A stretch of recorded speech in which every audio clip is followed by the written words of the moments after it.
So the interesting thing, I think, is that everyone's different. And I think with the focus groups, that's what we noticed, wasn't it?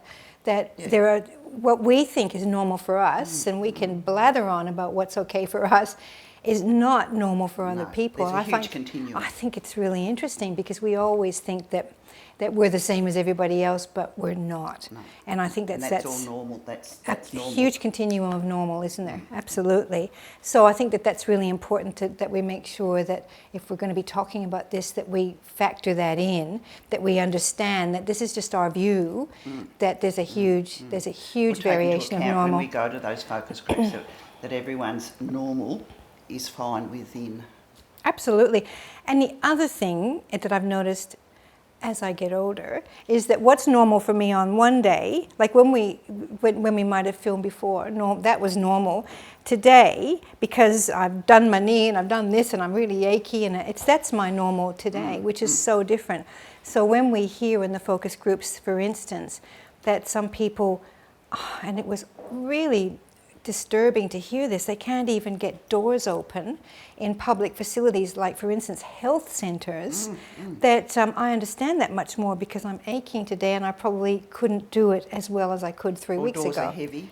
They're heavy and pushing, and you think, hang on, shouldn't that be factored in when buildings are actually built? And that was interesting when you brought that up. It's nothing to do with doors being heavy, but a friend of mine who if ever she's going to get into something's going to happen to someone, happens to her, and she went to the toilet. She went to the disabled toilet, and she didn't really need it, so I lectured her on that. I hope you did.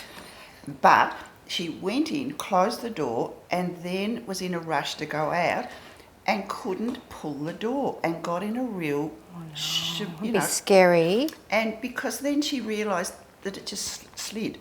So when she went to the council and asked them to put a sign on it to say slide. Just those sort of simple things that people take for granted. And it's interesting, isn't it? Because there's committees, and you know, because your husband's on the committee in our council. Nothing to do with disabilities, but just an ageing thing that, we don't suddenly perceive that all doors swing. Some doors slide. So maybe we don't just need a disability committee, we need an aging committee, or something where people actually advise, this is what we need. This is there are differences, do they? Clarence aging positively. Good. Oh yeah, that's right. I might have known about that. But I mean, but there's a lot of people who maybe aren't listening.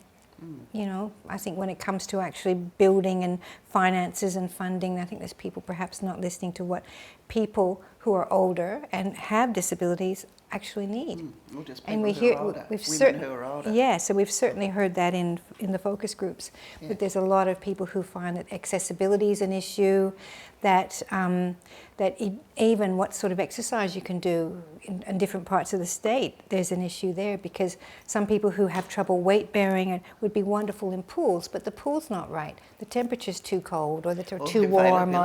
Absolutely. The cost is a huge thing. Absolutely. Huge. A cost for so much, including healthcare, for a lot of people who because otherwise there's massive waiting lists. So there's an issue all across the board.